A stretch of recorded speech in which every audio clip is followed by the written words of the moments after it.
The Lord be with you. And with your spirit. Reading from the Holy Gospel according to St. Luke. Glory to you, O Lord.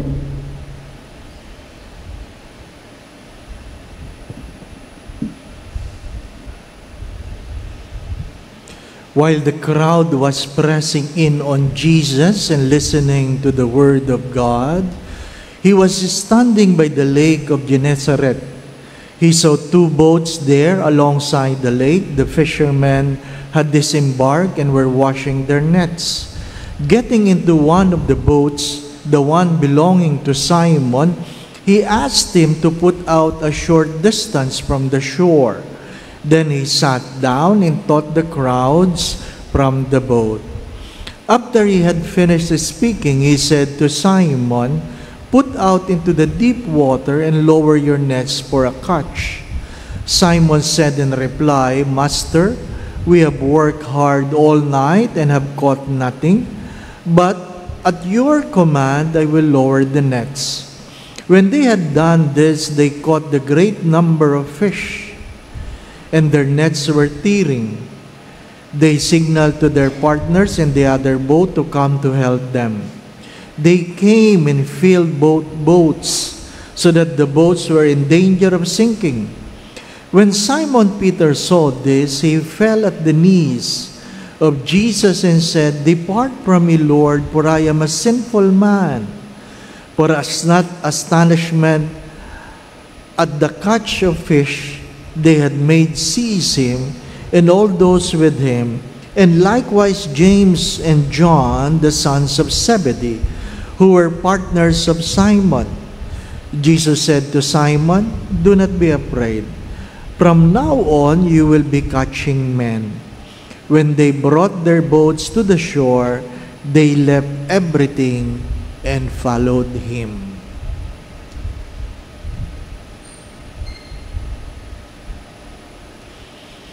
The Gospel of the Lord. Praise to you, Lord Jesus Christ.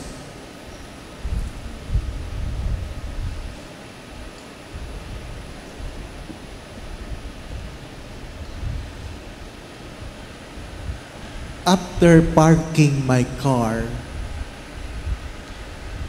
a cleaner came and said, "Carwas po sir, carwas."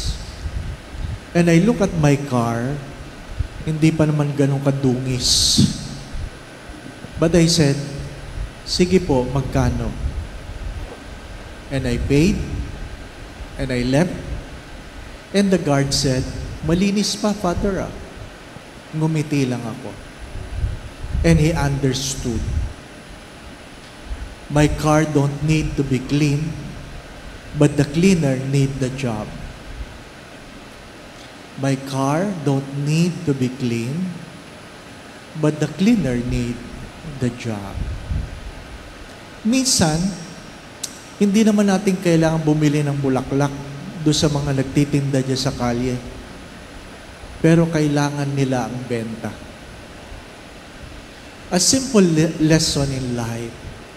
If you allow yourselves to be an instrument of God's blessing, lo and behold, you will be blessed. Do not forget that. If you allow yourselves an instrument of God's blessing, you will be blessed. Did Peter anticipate that after Jesus preaching, he will witness a miracle? I don't think so. We do not know what was in the mind of Peter while they were cleaning their nets, and suddenly, someone stepped in and told you to move a little further from the people. Hindi natin alam kung ano nararamdaman ni Peter.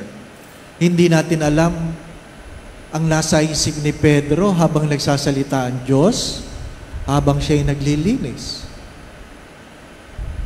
And when Jesus said, "Go a little further and throw your nets," as a fisherman, he knows his trade. Hindi ka nagtatapon ng lambat sa umaga.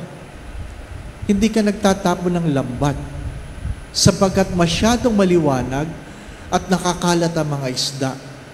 Sa gabi ka namamalakaya at mayroon kang dalang ilaw dahil ang mga isda na-attract sa ilaw.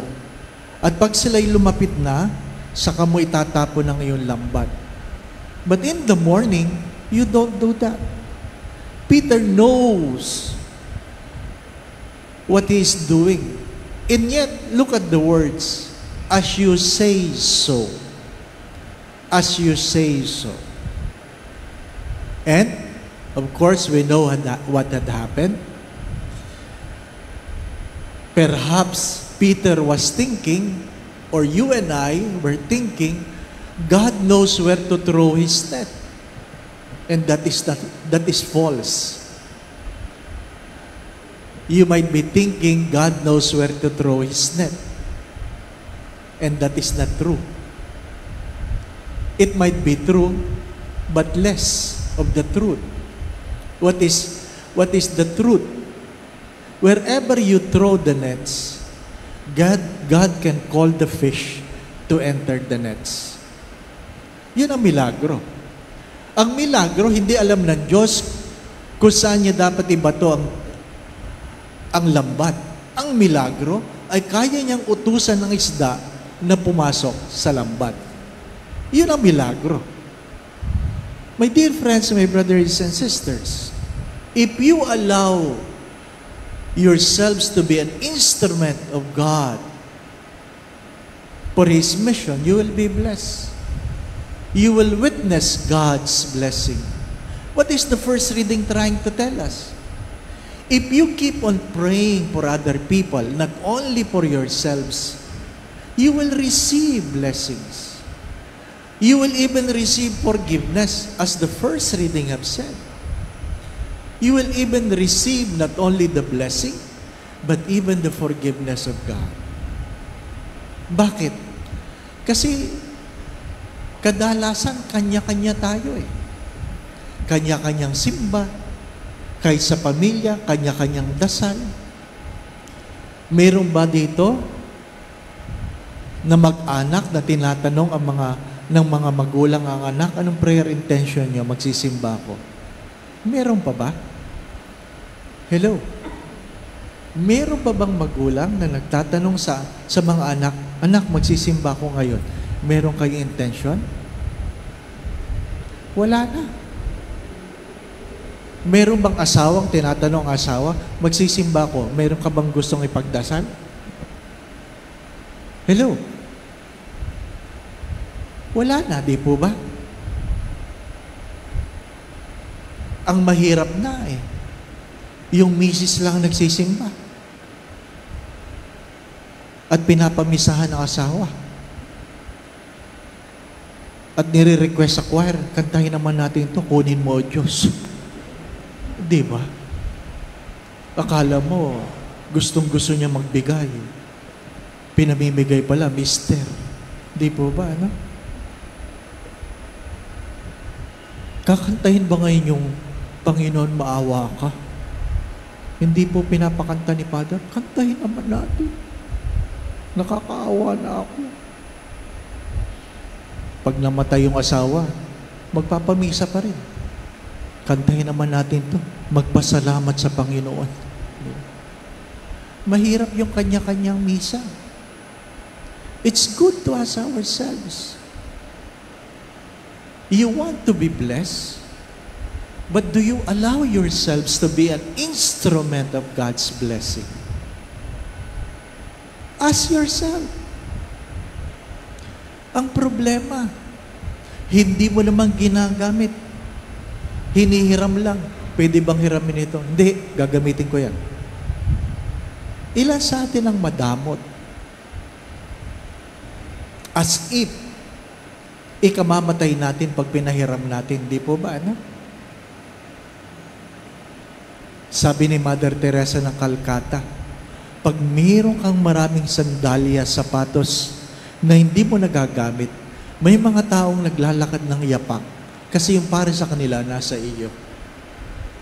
Kung mayroon kang sobrang damit na hindi nagagamit, may mga taong hubad kasi ang damit na para sa kanila nasa iyo. And at the end of your life, you will be judged by it. You will be judged by it. My dear friends, my brothers and sisters, dumating tayong walang dala. Hubad tayong dumating. At pag tayo namatay, hindi naman tayong namimili ng damit.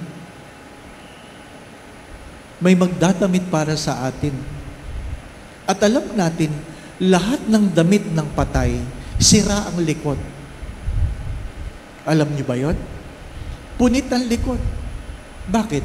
Hindi mo na naisusot eh. So, pinupunit nila ang likod. Saka lang nila tinatay. Yan ang katotohanan ng buhay. And yet, when we are alive, some of us think we are the only one in this world. Today, we are being invited because we are blessed. My brothers and sisters, we are blessed not only for ourselves. When we are blessed, we are not asked by God to indulge. We are simply given the opportunity to share. Amen.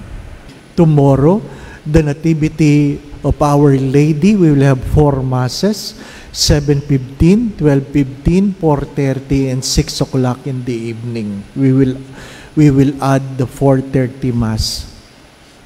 Going back to what I've said, number 1, it is not that God knows where to throw the nets. Wherever He throws the nets, it will be full because He can always ask the fish to enter the net. It's one way of saying, you don't seek the blessing. When you do God's will, blessing will come to you. Do not be afraid to be an instrument of God's blessing. My dear friends, my brothers and sisters, please keep this in mind. When God calls us, it is not because God has a need for us, but God wants to do something for us. Keep that in mind. Walang pangangailangan ng Diyos. Pag tinawag ka ng Diyos, hindi dahil meron kang magagawa para sa Diyos, kundi merong gustong gawin ng Diyos para sa iyo. The Lord be with you. And with your spirit. And may Almighty God bless you, the Father, the Son, and the Holy Spirit. Amen. We now go in peace to love and serve the Lord. Thanks be to God.